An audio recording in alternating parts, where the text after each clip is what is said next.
Sunday's second video for you is first news story is from Norway, Oslo, where Jawar held discussion with Oromo diaspora last night, and diaspora members posed very tough questions. They asked questions about Jawar's earlier comments when he used the word Durye for some groups or people in the Oromia region. And they asked about Jawar's call for peace.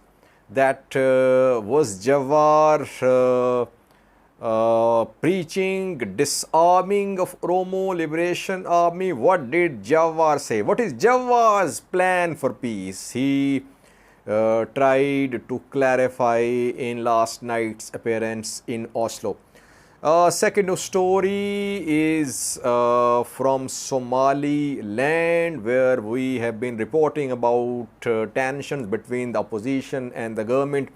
On Thursday, two opposition parties tried to protest. Government used force. Now, just a few hours ago, government released a statement about this political stalemate. Thirdly, we have a new story from Amhara region. In Kobo, Fano fighters have been seen heading to front lines. A Fano commander was also seen. He seems to have struck an alliance, or you can say that he is in agreement with Ethiopian National Defense Force. Other Fano commanders on the run. They are being hunted down like Masrisha, Masafent, especially Masrisha and Zamil Nekasi. But this Fano commander is in agreement with the government, with Ethiopian National Defense Force. And lastly, Tigray and Amhara regions have reiterated their claims to Humera, Wolkait, Sagade, Western Tigray. Last night, Tigray government released a statement. Then today, Amhara regional president responded. What are the two saying? Firstly, Jawar is continuing his trip of Europe. He was in Oslo, Norway last night at a gathering. He addressed and he took several questions as well.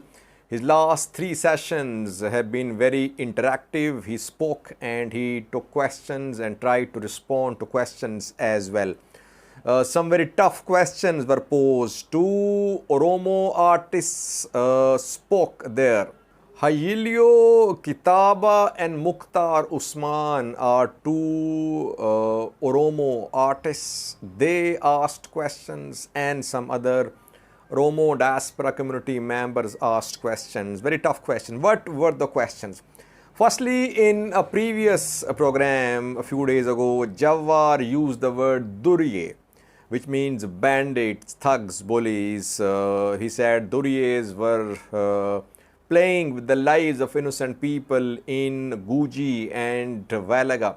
And back then it was being said that he was referring to Oromo Liberation Army. And people lashed out at Jawar for using this word Durye. A question was asked about this word, that what does Jawar mean by Durye? Is he referring to OLA when he says Duryes are operating in Guji and Valaga? He denied having called OLA Duryes. He says he said last night that Duryes were those groups which were operating in the name of OLA, and in Jildo some groups, some fighters were arrested, were detained by OLA, and the fighters were operating in the names of OLA. They were committing atrocities there. So they were Duryes, not Oromo Liberation Army fighters. So one point he clarified. Secondly, he was asked a question about disarming of OLA. It was asked that was he recommending, was he supporting disarming of Oromo Liberation Army? What did he say? He said that he supports ceasefire and talks. He is not calling for disarmament of Oromo Liberation Army. He says that first step is cessation of hostilities, start of talks, and then if talks succeed, if the two parties have trust, then disarming can also be negotiated. So at the moment, he is not calling for disarming of Oromo Liberation Army. And thirdly, people asked questions about independent Oromia Republic. Some said that Oromo should have a separate country, and that is why OLA is fighting, and Oromo diaspora supports OLA. But he opposed a separate country for Oromos. He said that he was in support of Ethiopian Federation. Multinational Ethiopian Federation is what Jawar is preaching about. He is not in support of self-determination, in support of an independent Oromia Republic. He openly opposed this idea. So Jawar has made it clear he is not against OLA. He says that OLA and government should hold talks. OLA can remain armed. If talks succeed, then OLA can surrender its weapons. And secondly, he says that no question of independent Oromia Republic. Oromia should be part of Ethiopia. Ethiopia should be a federal republic, but democratic reforms should be ensured in Ethiopia. Now, why would Jawar preach independence of Oromia? Oromos are in the driving seat these days in Ethiopia. They are calling the shots. They are ruling the entire Ethiopia now. Why would they restrict themselves just to Oromia? We see that PM Abiy is from Oromia, then top military leadership and some other top officials are from Oromia. Oromia is a key region now which is dominating other regions. So why would Oromia want to separate from Ethiopia? Now it's Oromia's turn to rule Ethiopia after Tigray and Amhara, I think. So Jawar is not preaching independence of Oromia. Second news story is from Somaliland, where on Thursday protests were held. Two opposition parties, Wadani and UCID, tried to protest in Hargeisa.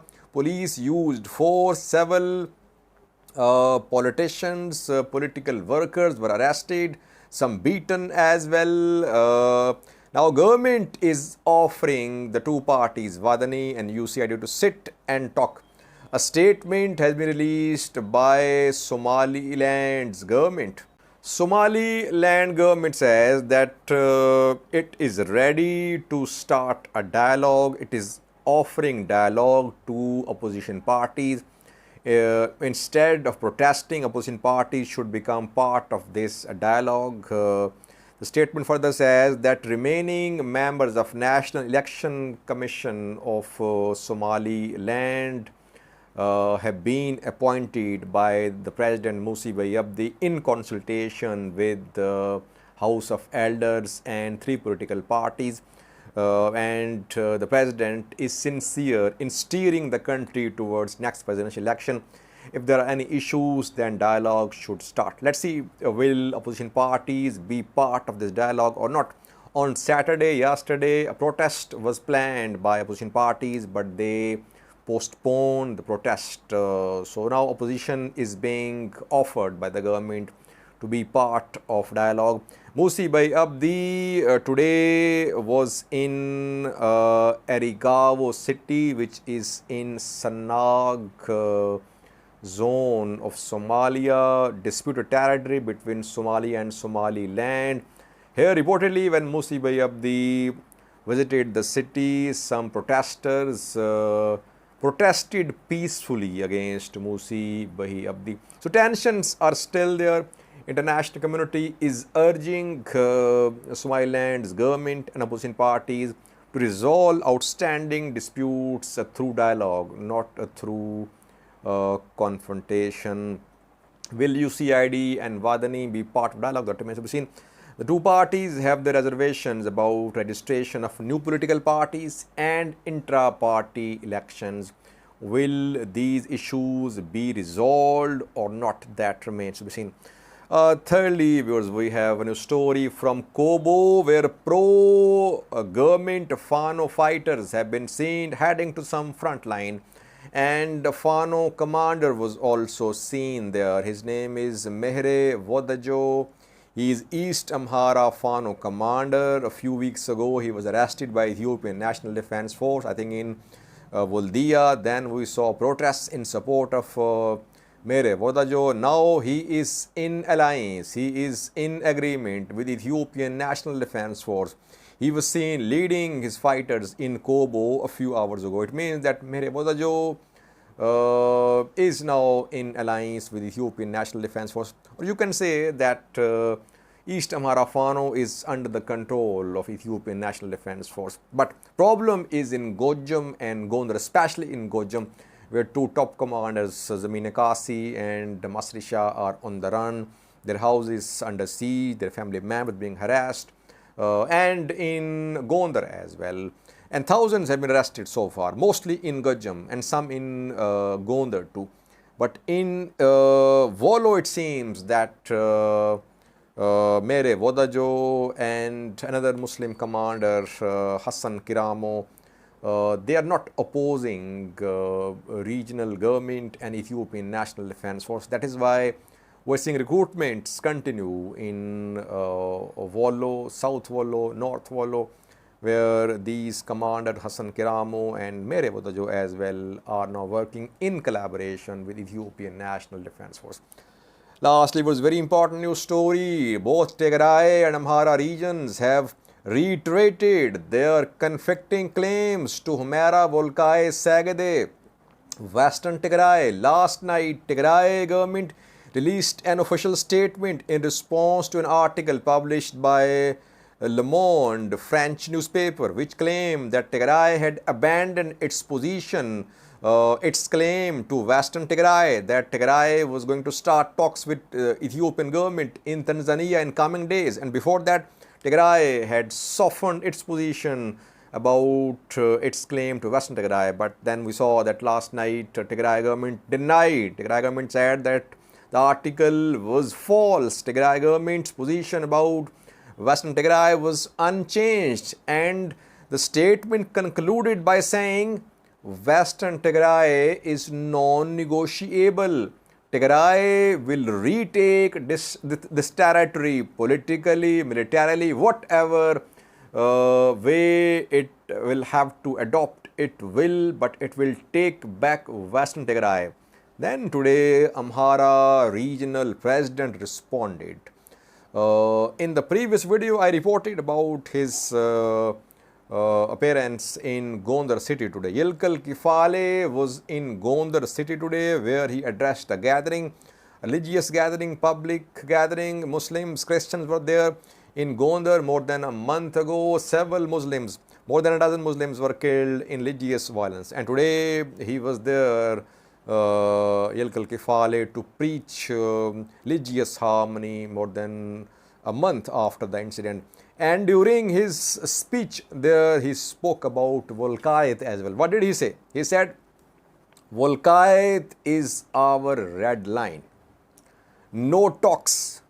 Wolkait is not up for talks. We will not negotiate on Wolkait.